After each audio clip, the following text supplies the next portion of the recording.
Maintenant, nous allons faire la dernière étape, c'est-à-dire l'inscription, le choix des cours. Donc, je me connecte sur le site. Je mets mon adresse mail si elle n'apparaît pas. Donc, je l'écris ou je la retrouve. Et je me connecte avec mon mot de passe. Je clique sur inscription, ici.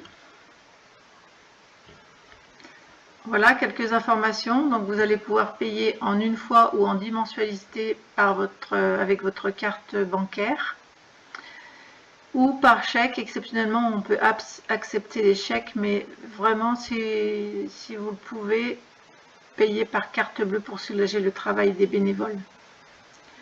Voilà, et avant votre inscription, assurez-vous que vous disposez d'un questionnaire de santé que vous avez donc téléchargé, daté et signé. Et préparez une photo si vous souhaitez mettre votre photo sur votre profil.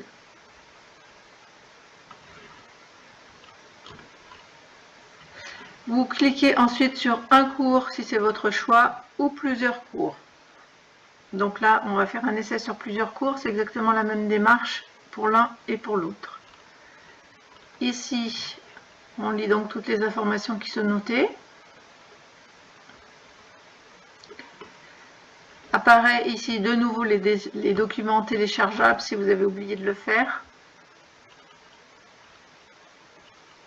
Et vous cliquez s'inscrire ici ou ici, c'est la même chose.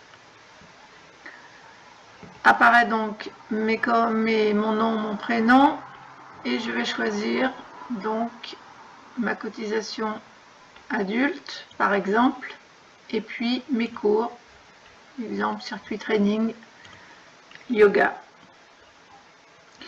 Il est possible d'ajouter un autre adhérent, un conjoint ou un enfant, dans la mesure où cette personne a la même formule que vous, c'est-à-dire dans ce cas-là, 2 cours, un achat de 2 cours. S'il y a différence entre les formules, à ce moment-là, il faut faire 2 inscriptions séparées. Donc ensuite, continuer. Je retrouve mes coordonnées et ici, je vais télécharger donc les documents nécessaires. Le questionnaire santé ici pour l'adulte n'apparaît pas parce que je l'ai déjà téléchargé, mais vous allez pouvoir voir questionnaire santé majeur, si c'est votre cas. Vous sélectionnez, vous allez dans vos téléchargements et vous le téléchargez comme ça et il va apparaître tout seul. Ensuite, on choisit son mode de paiement, soit par carte bancaire, soit par paiement échelonné, soit par chèque. Donc je choisis le paiement échelonné puisque j'ai plusieurs cours et je continue. Et voilà, mon inscription est terminée, ma demande est prise en compte. Je vais recevoir un message me disant que cette demande est prise en compte, puis un second message avec un lien de paiement pour pouvoir payer en carte bleue. Si vous payez en chèque ou si vous avez des chèques vacances, il va falloir les donner à Christine Nougaret, 23 allée de la Cave, et c'est une fois ces documents reçus que votre demande sera validée.